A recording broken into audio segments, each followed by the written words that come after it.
to really make the transformation we need, really make the change in Dorset to give better healthcare, better well-being, and solve some of the big long-term problems, is to focus on 5 pillars. We call it them 5 pillars, and that you'll see when I describe each of them a real theme of preventing illness rather than waiting and treating illness. And we really believe that working in a system way with different partners across the voluntary sector, the local authorities, the NHS, we can make a real difference. The first of the 5 is to improve the lives of 100,000 people who are impacted by poor mental health through working with our population. We've made that the first one because it's such a widespread challenge and problem. And we put this big number to it. You'll see these numbers in all of them, 100,000 people, because it reminds us all there's real people at the end here. This is not just a target for the sake of a target, but there are so many people in Dorset who we can help. The second one of the pillars is to prevent 55,000 children from being overweight.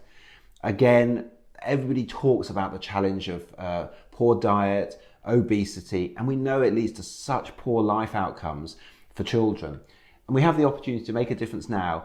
The third of the 5 pillars is to reduce the gap in life expectancy between our most and least deprived areas from 19 years, which is where it is now, to 15 years. That will take until 2043. These are not small pillars, but we have to start now, because if we don't start now, in 20 years' time, the NHS will not be able to cope.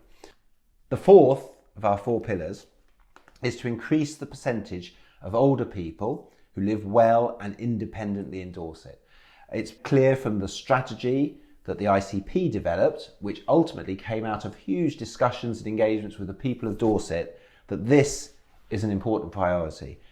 And the last of our 5 pillars is that we in Dorset, as a system, will add 100,000 healthy life years to the people of Dorset.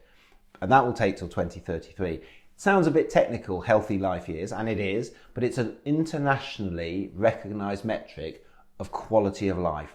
It means that we can't have people dying early from cancer. We can't have people getting respiratory disease, diabetes, stroke, renal disease, because we know they're preventable. And what we've tried to do with these 5 pillars is create 5 big things that people can see, they can rally around, and it doesn't matter whether you're a porter in one of our hospitals, whether you're working in the community in prevention, whether you're in the voluntary sector. What we're going to make sure is that everyone can feel and see how what they're doing contributes to this, because it really does.